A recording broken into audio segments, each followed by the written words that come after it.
আসসালামু আলাইকুম। হাদিস মানে নবী মোহাম্মদ সাল্লাল্লাহু আলাইহি ওয়াসাল্লামের কথা আর কাজ। বিশাল এক ভাণ্ডার, তাই না? কিন্তু এখানে একটা বড় প্রশ্ন আছে। হাজার হাজার বর্ণনার মধ্যে কোনটা আসল আর কোনটা নকল সেটা বুঝব কিভাবে? তো আজকের এই পর্বে আমরা ঠিক এই জিনিসটাই দেখব। হাদিস যাচাই করার যে অসাধারণ একটা বিজ্ঞান আছে সেটা নিয়ে কথা বলবো। চলুন তাহলে শুরু করা যাক। আচ্ছা, প্রথমেই একটা প্রশ্ন আসতে পারে, হাদিস যাচাই করার দরকারটা কি, তাই না? দেখুন, ব্যাপারটা হলো শত শত বছর ধরে হাজার হাজার বর্ণনা একত্র করা হয়েছে। এখন এগুলোর মধ্যে যদি আসল নকল আলাদা না করা যায়, তাহলে তো ইসলামের মূল শিক্ষাই হুমকির মুখে পড়ে যাবে। আর এটাই ছিল তখনকার আলেমদের জন্য সবচেয়ে বড় চ্যালেঞ্জ।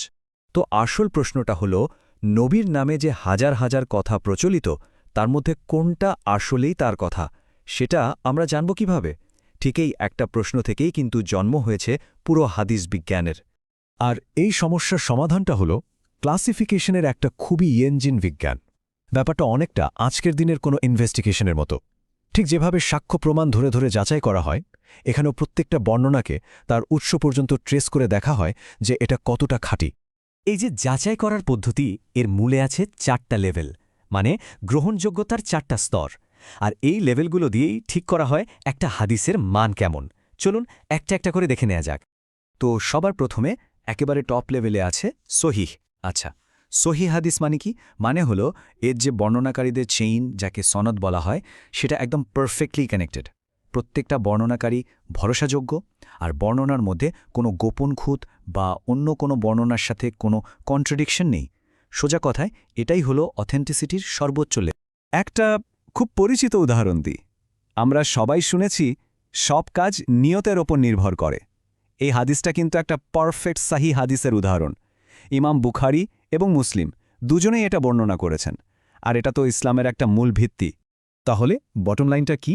যখন একটা হাদিস সহি হিসেবে প্রমাণিত হয়ে যায়, তখন সেটা মেনে চলা কিন্তু আর অপশনাল থাকে না। এটা তখন আবশ্যিক হয়ে যায়। এটা তখন আর সাধারণ কোনো কথা না। সহিহের ঠিক পরেই দ্বিতীয় লেভেলে আছে হাসান।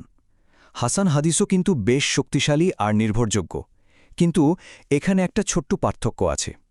এর চেইনের কোনো একজন বর্ণনাকারীর স্মৃতিশক্তি হয়তো সহিহ হাদিসের বর্ণনাকারীর মতো 100 ভাগ নিখুঁত না, সামান্য একটু কম। এখানে সহিহ আর হাসানের মধ্যে মূল পার্থক্যটা খুব ভালোভাবে বোঝা যাচ্ছে। দেখুন, দুটোই কিন্তু নির্ভরযোগ্য। আসল পার্থক্যটা হলো বর্ণনাকারীর মেমোরির প্রেসিশনে, মানে কতটা নিখুঁতভাবে তিনি মনে রাখতে পারতেন। হাদিসের ভাষায় এটাকে বলে জাপ্ত। সহিহের ক্ষেত্রে এই জাপ্ত একদম পারফেক্ট, আর হাসানের ক্ষেত্রে সামান্য। আচ্ছা, এরপর আসছে জয়ীফ। জয়ীফ মানে হলো দুর্বল। একটা হাদিসকে কখন দুর্বল বলা হয়? যখন সেটার মধ্যে কোনো না কোনো খুঁত বা ফ্ল পাওয়া যায়। যেমন ধরুন, বর্ণনাকারীদের যে চেইন বা সনদ, সেটা কোথাও ব্রেক হয়ে গেছে, অথবা কোনো একজন বর্ণনাকারীর মেমোরি বেশ দুর্বল ছিল। এখন একটা কমন প্রশ্ন আসে যে জয়ীফ হাদিস কি তাহলে একদমই ফেলে দিতে হবে? না, ব্যাপারটা ঠিক তেমন না। আলেমরা বলেন যে আকিদা মানে বিশ্বাস বা হালাল হারামের মতো একদম কোর বিষয়গুলোতে এটা ব্যবহার করা যাবে না। তবে হ্যাঁ, কিছু নির্দিষ্ট শর্ত মেনে ভালো কাজের ফজিলত বা কাউকে মোটিভেট করার জন্য এটা ব্যবহার করা যেতে পারে। আর সবশেষ একদম নিচের স্তরে আছে মাউদু। আর এটা কিন্তু শুধু দুর্বল না, এটা হলো জাল, বানোয়াট বা ফ্যাব্রিকেটেড। মানে এটা এমন একটা কথা যা নবী সাল্লাল্লাহু আলাইহি ওয়াসাল্লাম বলেননি, কিন্তু তার নামে মিথ্যা করে চালিয়ে দেওয়া হয়েছে। আর এটার ব্যাপারে বিধানটা একদম পরিষ্কার এবং খুব কঠিন।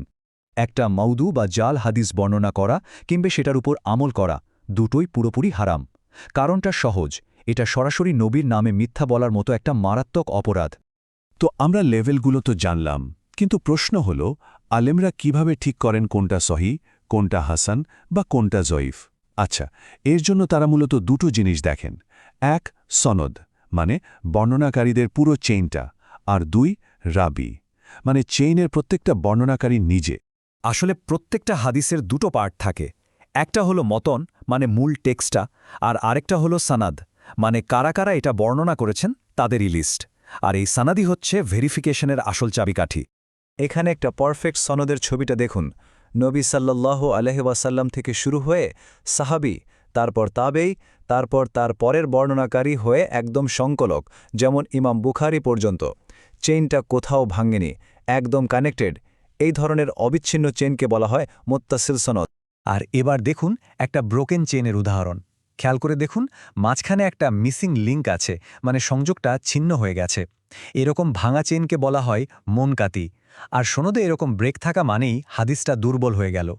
শুধু চেইন কানেক্টেড কিনা এটাই কিন্তু একমাত্র ক্রাইটেরিয়া না, এর বাইরেও অনেক কিছু দেখা হয়। যেমন প্রত্যেকটা লেভেলে বর্ণনাকারী কয়জন ছিল, অনেকজন নাকি মাত্র একজন, বর্ণনাকারীর পার্সোনাল ক্যারেক্টার কেমন ছিল, তিনি কতটা সৎ ছিলেন, আর অবশ্যই তার মেমোরি কতটা শার্প ছিল। এই সব কিছু মিলিয়েই কিন্তু একটা হাদিসের ফাইনাল গ্রেড ঠিক করা হয়। তো এত সব আলোচনার পর একেবারে প্র্যাকটিক্যাল প্রশ্নটায় ফেরা যাক। কোন ধরনের হাদিস আমরা আমলের জন্য, মানে ধর্মীয় নিয়মকানুন পালনের জন্য ব্যবহার করতে পারব? এই টেবিলটা পুরো ব্যাপারটাকে একবারে সামারি করে দিচ্ছে। একদম সহজ। সহি আর হাসান হাদিস এগুলো অবশ্যই আমলযোগ্য। জয়ীফ হাদিস খুবই লিমিটেড ক্ষেত্রে কিছু শর্ত মেনে ব্যবহার করা যেতে পারে। আর মাওদু বা জাল হাদিস এটা সব অবস্থাতেই বর্জনীয়। তো সবশেষে বলতে গেলে এই যে এত বড় একটা সিস্টেম, এটা আমাদের একটা খুব জরুরি জিনিসের কথা মনে করিয়ে দেয়, আর সেটা হলো জ্ঞানের গুরুত্ব। আসলে হাদিস বিজ্ঞান হলো একটা ইনক্রেডিবলি পাওয়ারফুল সিস্টেম। এর একটাই উদ্দেশ্য, এই পবিত্র জ্ঞানকে যে কোনো ধরনের ভেজাল বা বিকৃতি থেকে রক্ষা করা। এটা আসলে সত্যকে মিথ্যা থেকে আলাদা করার জন্য একটা অসাধারণ ইন্টেলেকচুয়াল চেষ্টা। শেষ করার আগে একটা জিনিস একটু ভাবুন তো। আমরা এখন এমন একটা যুগে বাস করি যেখানে মিসইনফরমেশন বা ভুল তথ্য চারদিকে ছড়িয়ে আছে। যে কোনো খবর পেলেই আমরা তার সোর্স ভেরিফাই করার কথা বলি, তাই না? তো প্রায় 1000 বছর আগে তৈরি হওয়া এই যে উৎস যাচাই করার নীতি, আজকের দিনে এটা কতটা প্রাসঙ্গিক বলে মনে হয়?